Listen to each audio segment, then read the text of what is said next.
안녕하세요. 허리슈TV입니다.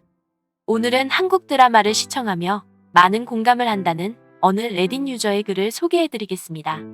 그럼 다 함께 보시죠. 미생에서 남자 주인공은 사무실에 처음 와서 무척 서투르고 윗사람들을 두려워합니다. 여러분이 보기에도 그는 일을 할 줄 모릅니다. 그는 복사기를 사용할 줄도 모르고 전화를 받거나 심지어 기본적인 것까지도 모릅니다. 아무도 모르기 때문에 도움을 요청하는 것을 꺼립니다. 그가 충분히 노력하지 않았다는 죄책감이 들었을 때 야단맞는 끔찍한 당혹감과 후유증은 더 이상 말로 표현할 수 없지만 제가 본 장면 중 가장 사실적인 장면이었습니다. 여러분들은 한국 드라마를 보며 살면서 언젠가 느꼈던 감정을 상기시킬 때가 있었나요? 이어서 이 글을 읽은 외국인들의 반응을 함께 보시겠습니다.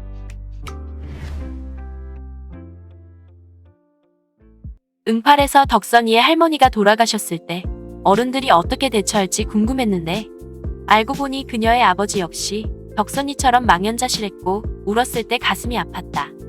그 장면을 봤을 때 우리 할머니께서 돌아가셨을 때와 거의 비슷한 시기였고 그들이 평온하게 슬퍼할 수 없는 장례식을 어떻게 치르는지 궁금했다. 그런데 어느 날 덕선의 아버지가 울었던 것처럼 우리 아버지가 우는 것을 보았고 그 장면은 나를 아프게 했다. 내 평생 동안 아버지가 눈물을 흘리는 것을 보지 못했기 때문에 나에게 엄청난 충격이었다. 정말 공감할 수 있었고 시기적절했기 때문에 보는 중에 잠시 멈춰서 감정을 추스려야 했다. 가장 슬프고 잊을 수 없는 한국 드라마 장면 중 하나다. 응답하라 1988은 어떤 드라마도 대체할 수 없는 최고 드라마다. 저도 이 드라마를 보며 그런 느낌을 정말 많이 받았어요. 보라와 아버지의 관계는 실제로 저와 아버지의 관계와 똑같았습니다. 그녀가 결혼식을 앞두고 묵묵히 식사를 하고 나중에 서로에게 진심 어린 편지를 전하는 장면은 드라마를 본 역사상 가장 저를 울게 만들었습니다. 아버지가 돌아가시기 한 달 전에 이런 편지를 받았는데 제게는 정말 의미 있는 일이었습니다. 전 그 드라마가 너무 좋습니다. 가장 실감나는 장면은 청춘시대2의 장면이었다. 소녀들 중 한 명은 어린 시절 친구와 우정이 깨졌다. 우정은 어떤 큰 문제 때문에 끝난 것이 아니라 그들이 자라서 둘 다 변하고 있다는 것을 깨달았기 때문이다. 오랜만에 봐서 기억이 조금 흐릿하지만 친구가 우정을 강요하는 것은 맞지 않는 퍼즐 조각 2개를 맞추는 것과 같다고 했던 기억이 난다. 가까이 다가가려고 할수록 더 아프다. 그리고 그들은 서로에게 화를 낼 수도 없었다. 왜냐하면 성장과 변화는 삶의 일부분이기 때문이다. 꿈을 꾸지 않은 캐릭터를 화면에서 보는 것은 참 신선했습니다. 현실의 많은 사람들이 그렇습니다.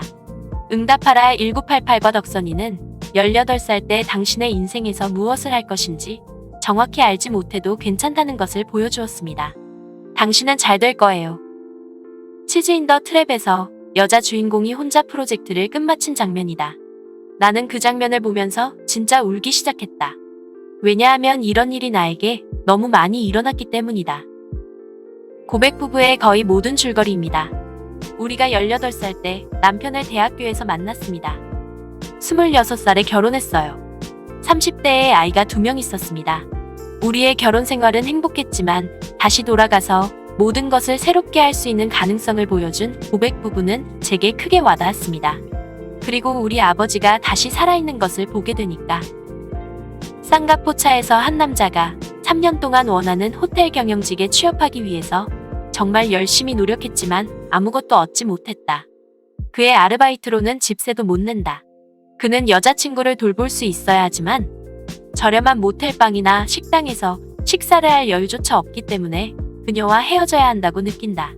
결국 그가 여자친구와 헤어지고 나서 그녀가 그의 집세를 지불했다는 것을 알게 되고 그래서 자신을 정말 한심하게 느낀다. 사실인지는 모르겠지만 그것은 내 마음을 아프게 하고 눈물 짓게 만든다. 왜냐하면 난 비슷한 상황을 살고 있고 전 세계 수백만 명의 사람들은 이 캐릭터가 겪고 있는 상황을 이해할 수 있을 것 같기 때문이다. 며칠 전 역도여정 김복주를 보고 있었는데 복주가 준영에게 늘 피곤함을 얘기하며 역도를 싫어한다는 느낌을 주는 장면은 정말 저를 슬프게 합니다. 그리고 그 장면은 저에게 큰 영향을 끼쳤습니다. 저는 드라마 속 그 장면에서 그녀가 겪었던 일을 정확히 겪고 있는 것 같고 그래서 감회가 새로웠습니다. 나의 아저씨에서 아내가 사과하자 이성균이 폭발하면서 문을 치기 시작한다. 왜 그랬어? 도대체 왜? 그 자식하고 바람 피우는 순간 넌 나에게 사망 선고 내린 거야. 왜냐하면 내가 그런 식으로 대우받아도 싸다고 생각했기 때문이야. 그건 내가 쓸모없고 그냥 죽어야 한다는 말이었어. 남자 주인공은 내가 가장 끔찍한 상황에 처한 그때 내 감정을 정확히 말했다. 방금 나의 아저씨를 다 봤는데 정말 좋았습니다. 저는 20대임에도 불구하고 그들의 고군분투에 공감할 수 있습니다. 저는 작년 졸업 후부터 실직 생활을 해왔고 드라마에서 큰형이 일찍 일어나 출근하는 사람들을 부러워하던 장면이 크게 와닿았습니다.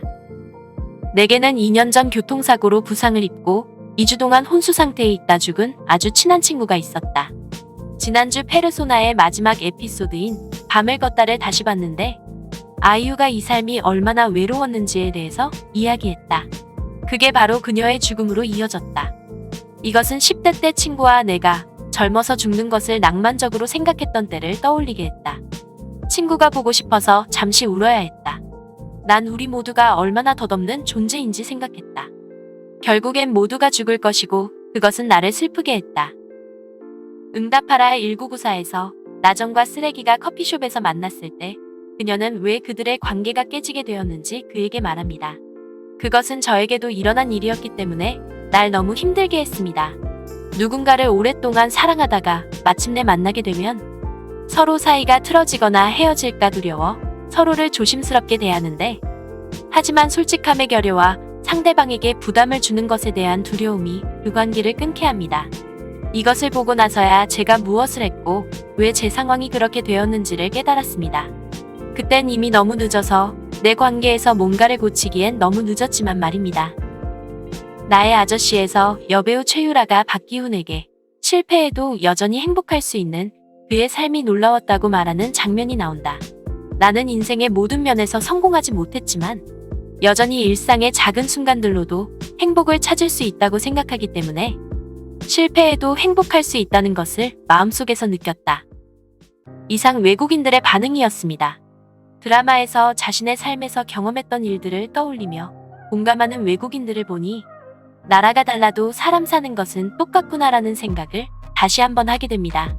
저도 나의 아저씨나 응팔을 보면서 공감했던 순간이 외국인 팬들이 쓴 댓글과 크게 다르지 않는데요. 여러분들은 드라마를 보며 자신이 언젠가 느꼈던 감정과 비슷하다며 공감하신 적이 있습니까?